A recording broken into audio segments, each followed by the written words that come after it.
Le silence nous confronte à notre vie intérieure.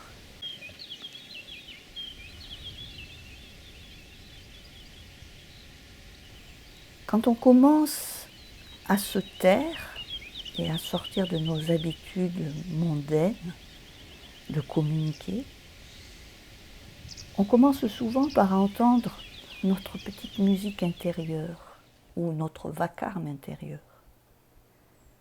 Tous ces mots, ces pensées qui se bousculent dans nos têtes. Mais en persévérant suffisamment dans l'exercice, vient tôt ou tard ce moment où le silence devient aussi intérieur. Et tout d'un coup, on se met à vraiment entendre, à vraiment voir, à vraiment sentir. Et alors, on voit, on entend, on sent avec une grande intensité la présence de ce qui nous entoure.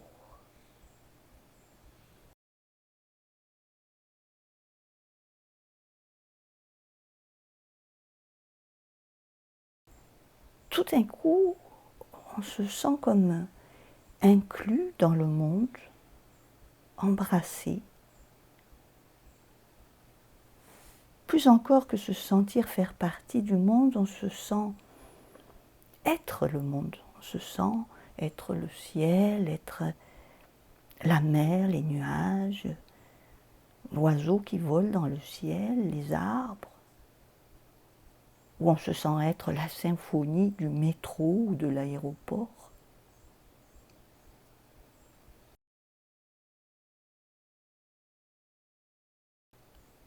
C'est le sentiment océanique dont parle Romain Rolland.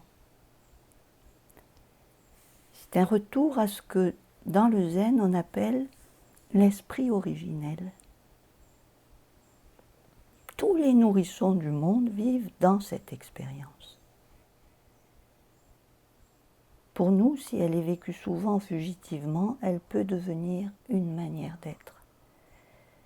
C'est la raison d'être des exercices, qui eux aussi sont des expériences sensorielles.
Ces exercices nous invitent à nous mettre à l'écoute d'une intériorité ouverte. On en a parlé beaucoup pendant le stage.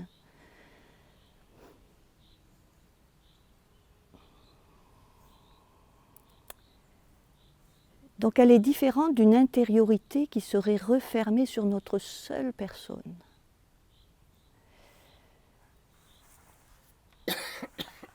Le fait d'approfondir, d'affiner le sentiment de nous-mêmes, vraiment le sentiment de nous-mêmes, éveille tous les sens.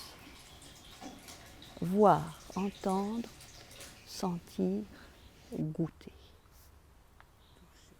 toucher.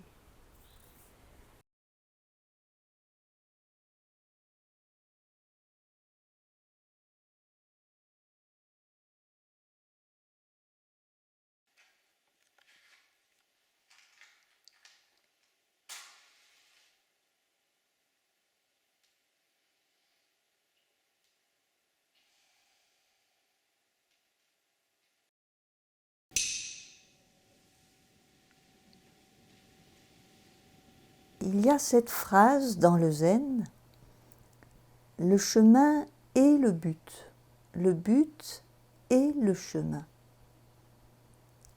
Qu'est-ce que c'est le chemin? Quand je fais la vaisselle, c'est seulement laver cette assiette. Quand je fais kinhin, c'est seulement ce pas. Ce pas. Quand on fait zazen, c'est rien que se sentir être assis.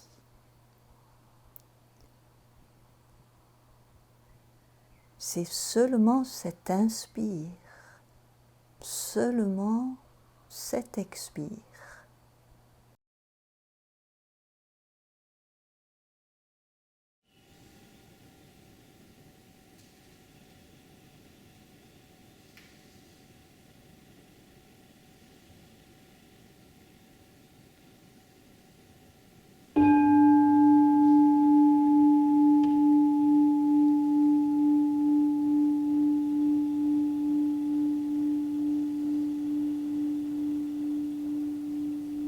Cette écoute sensorielle nous fait à la fois goûter à notre propre espace intérieur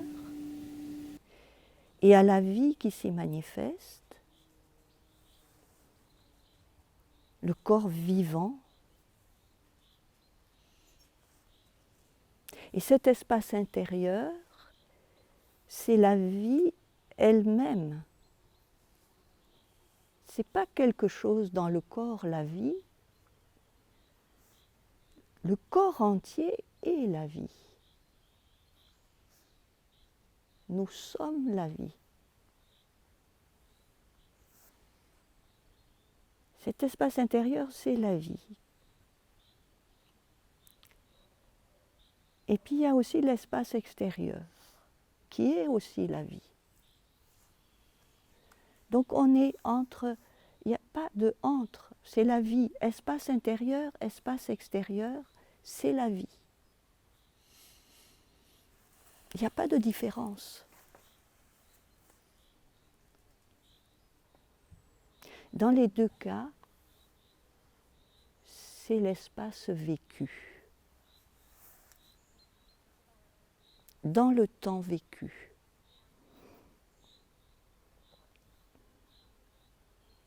C'est l'expérience de l'unité, de l'union avec tout.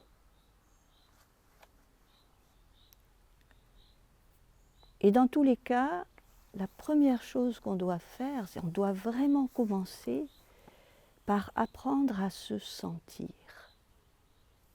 Il ne faut pas vouloir tout d'un coup réaliser le tout, que cette union avec le tout dont on parle dans toutes les religions ou toutes les pratiques spirituelles,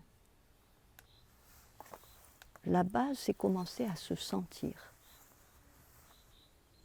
Si nous ne nous sentons pas suffisamment, profondément, dans notre propre présence physique, il est difficile de s'ouvrir et de se laisser toucher.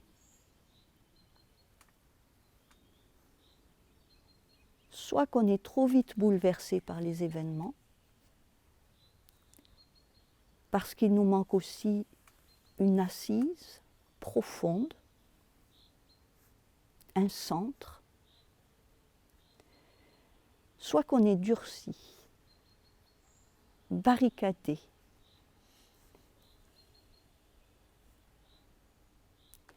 Durkheim dit que pour faire tomber les barrières qui empêchent l'union, il faut se détendre jusque dans sa peau. Et c'est la raison qui rend si important les exercices corporels et le travail aussi en live-thérapie, travail individuel et aussi en autonomie, les traitements individuels. C'est vraiment utile aussi pour ce genre de travail.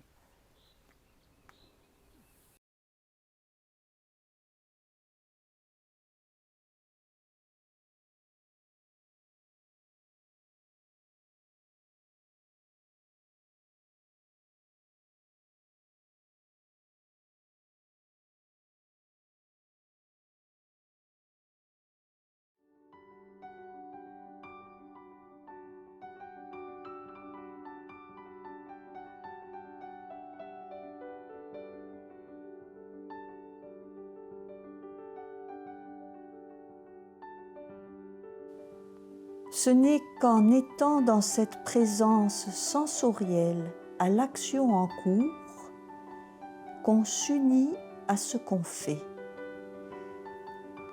On n'a pas la tête d'un côté à Paris, New York ou encore au bureau et le corps en train d'agir de l'autre côté. Le zen, c'est s'unir à ce qu'on fait. C'est ce que disait un très vieux maître zen. On lui demande qu'est-ce que c'est le zen? Le zen, c'est s'unir à ce qu'on fait. Les exercices sont des actions. On est toujours dans des actions, des gestes. Et c'est à ces gestes qu'on doit se rendre attentif. On devient ces gestes, on est ces gestes.